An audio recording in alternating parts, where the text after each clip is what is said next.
श्री कृष्ण कहते हैं, जब मन अशांत हो, जब जीवन बोझ लगे और जब कोई रास्ता न दिखे, तब गीता को पढ़ना चाहिए, गीता को सुनना चाहिए, क्योंकि गीता कोई ग्रंथ नहीं, जीने की कला है।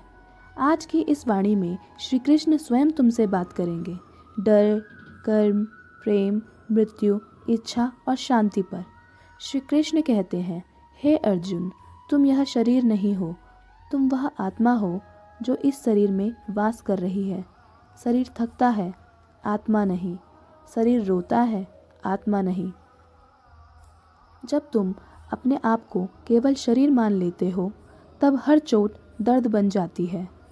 कृष्ण कहते हैं, डर वही होता है जहाँ भविष्य की कल्पना और अतीत की स्मृति होती है। जो वर्तमान में जीता है वह न डरता है न टूटता है। डर इसलिए नहीं लगता कि तुम कमज़ोर हो, डर इसलिए लगता है क्योंकि तुम परिणाम से बंधे हो। श्री कृष्ण कहते हैं, कर्म तुम्हारा अधिकार है, फल मेरा उत्तरदायित्व। तुम्हारा काम है प्रयास करना, फल तय करना मेरा काम है। जो फल के पीछे भागता है वह कर्म से भाग जाता है, और जो कर्म में डूब जाता है फल स्वयं उसके पीछे आता है। श्री कृष्ण कहते हैं, हर घटना न्याय है, बस मनुष्य की समझ अधूरी है। जिसे तुम नुकसान कर रहे हो वह तुम्हारे अहंकार को तोड़ने आया है। जिसे तुम विलंब कह रहे हो वह तुम्हें तैयार करने का समय है। श्री कृष्ण कहते हैं, इच्छा से जन्म लेता है क्रोध, और क्रोध से जन्म लेता है विनाश। इच्छा बुरी नहीं है, लेकिन इच्छा की गुलामी आत्मा को बांध देती है। कम इच्छाएं, अधिक शांति, कम अपेक्षाएं, गहरी नींद।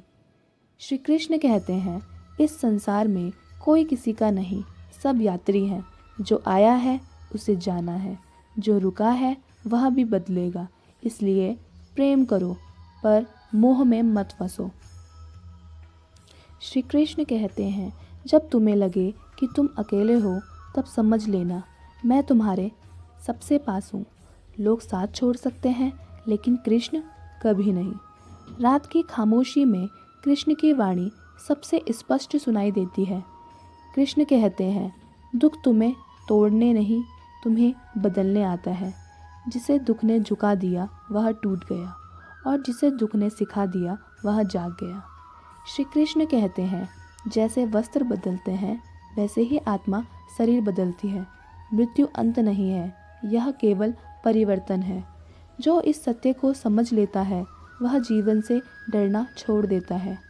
श्री कृष्ण कहते हैं, जो मुझे समर्पित हो जाता है मैं उसकी हर चिंता स्वयं उठा लेता हूँ। समर्पण हार नहीं है, समर्पण सबसे बड़ी शक्ति है। श्री कृष्ण कहते हैं, मनुष्य सत्य को खोज नहीं रहा, वह सत्य को भूल चुका है। तुम बाहर शांति खोजते हो, जबकि शांति तुम हो। तुम प्रेम खोजते हो, जबकि प्रेम तुम्हारा स्वभाव है। जिस दिन खोज बंद हो जाती है उसी दिन स्मरण शुरू होता है। कृष्ण कहते हैं, अहंकार यह नहीं कहता कि मैं बड़ा हूँ, अहंकार यह कहता है मैं अलग हूँ। मैं और तुम, यही से दुख शुरू होता है। जब तक तुम अलग हो तब तक डर है। जब अलगाव मिट गया तब केवल कृष्ण बचते हैं। श्री कृष्ण कहते हैं, जो बहता है वही जीवित है, जो रुक गया वह सड़ गया। तुम जीवन से लड़ रहे हो, जबकि जीवन तुम्हें बहा रहा है।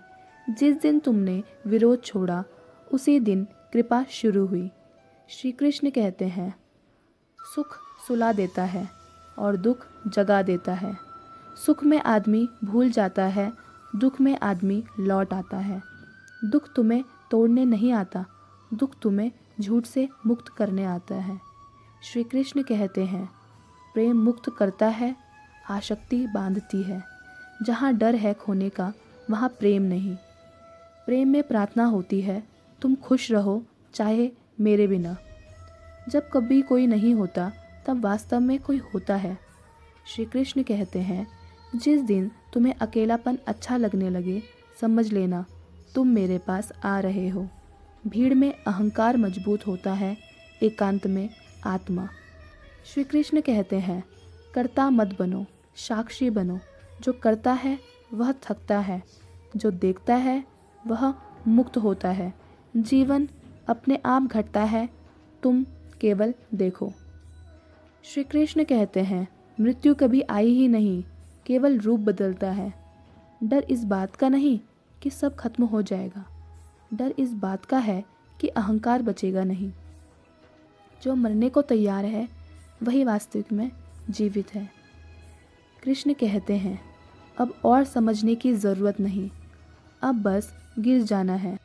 समर्पण का अर्थ है अब कोई प्रश्न नहीं, अब कोई शिकायत नहीं, बस यह भाव, जो है वही ठीक है। अब कुछ मत सोचो, कुछ मत मांगो, कुछ मत बनो, बस सांस लो और मुझे याद करो। श्री कृष्ण कहते हैं, मैं यही हूँ जहाँ तुम हो। अब सो जाओ, यह नींद नहीं है, यह विश्वास है। राधे राधे। जय श्री कृष्णा। धन्यवाद।